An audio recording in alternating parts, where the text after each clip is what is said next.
You're at Father Fish. Nice to have So you we with got, us. do you want to, there was the Driftwood question yesterday. And I I think it saw was that. basically, yeah, I think it Yeah, was basically how to, yeah, let's do prepare that. new driftwood and put it into an existing tank. I believe that was the question. Right. I just picked up a piece today, and I don't know where I put it. Well, here. Here's one. Okay, this is not all that exciting. It's a piece of driftwood that I Yep. pulled out of the box the other day. Okay. It's bone dry. There was another one. Where did I put it? A really cute little one. I don't know where it is. I really would like to find it because it's. Oh, there it is. I see it. He went with fish and wings. Sorry. You got fish and wings. I love that. Fish and wings is awesome. Nice. I like that. Look at this. This So- is a neat little piece. Yeah. Now, it's hard to know much about this without being able to see it and touch, without being able to touch it. But maybe you can see that this is a piece of driftwood. Call it driftwood. It's probably never been in the water. Right, but you it's can see called driftwood. it- Yeah. it's not only bone dry, Yeah. it's weathered. It's worn out. So you get. It's obviously that's not the way it looked when it was alive. Sure. Right. Okay, so it's really very well weathered, very well worn, and it's a really perfect candidate to put in a tank. It's small, it's unusual. It's got a lot of interesting texture and shape, as in addition to being very tiny. So it's a kind of a remarkable piece, really. You don't find little tiny pieces like this that are all that interesting, but that one's pretty cool. Yeah. It is. So that's what you're looking for. You're looking for something that is if it's not totally dried out on the ground, if you're pulling it out of a creek, it's going to still look the same. It'll be wet and it'll be water soaked, but it will still be worn. It's not. Here's an example of a branch that is also very worn, and you can just tell by looking at it. See the cracks in it. That's not something that would come off of a tree looking like that. Right. So you want the wood to look like it's old and worn and no longer a living plant. If it looks like it's alive, don't use it because it's going to have a lot of sap in it and a lot of organic material that will foul your water. You want it to be old, worn, weathered, kind of beaten up, if you will, containing none of it. You want a skeleton. Think of it as the skeleton of a tree. That's what's left. This is the bones of the tree. Mm-hmm.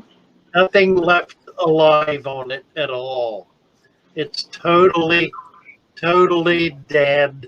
Not just dead, but worn down to the point where if you came across a bone, a dried out white bone on a desert, that's the way you want the driftwood to look.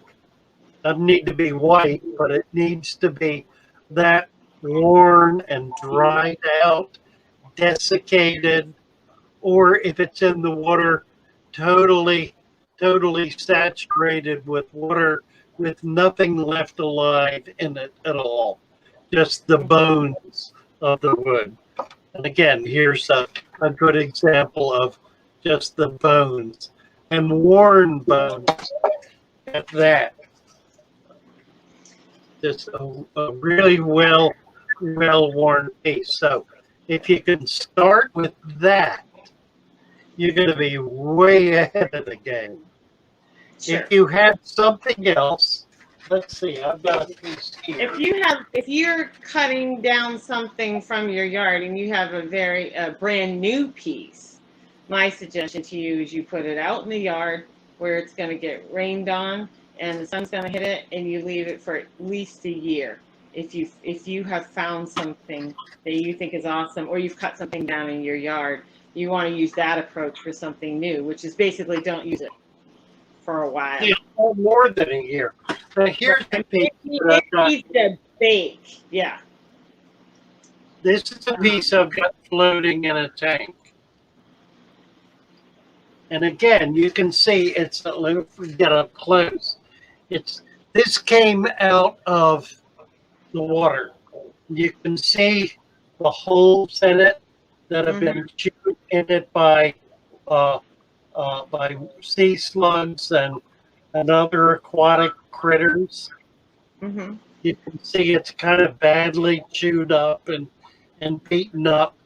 Now it's thick, It is. and as a result, it's not sinking.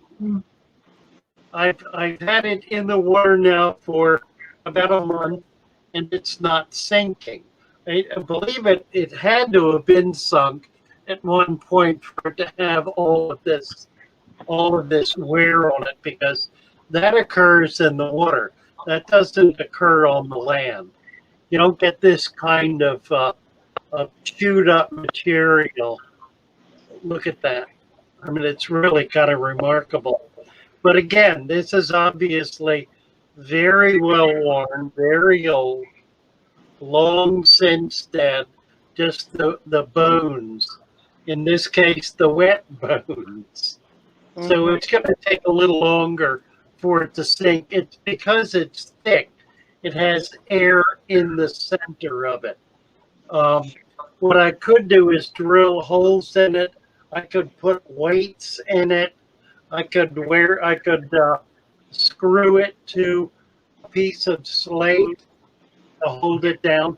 There are any number of ways to be able to do that, but it's really a remarkable piece and well worth trying to salvage and trying to use in the tank. And the texture again is part of the beauty of a piece like this. Because it shows the wear that occurs when a piece of a tree is left year after year after year. This is 5 to 10 years old in the water, probably. So there's another example. And I've got that floated in a tank in hopes that one day it'll sink. Yeah. I think another important thing to point out is you need to use hardwood. You cannot use softwoods that like pine and spruce, because the sap never leaves that wood and it's just too soft and you'll always be in trouble. So it has to be hardwood. Maples, oaks, up this way you could use, I've used fruits like apple and cherry. Really kind of nut. Those really hardwood. So you have to be sure what you're picking up in the woods. You could pick up the wrong wood. So, because I know people have had some bad experiences with it. So try to be sure what you're putting in your tank. And then, oh boy, we've got a few people have commented. I'm just going to say a couple of ones. Well, I hope you found something you've never seen before. Have a great day.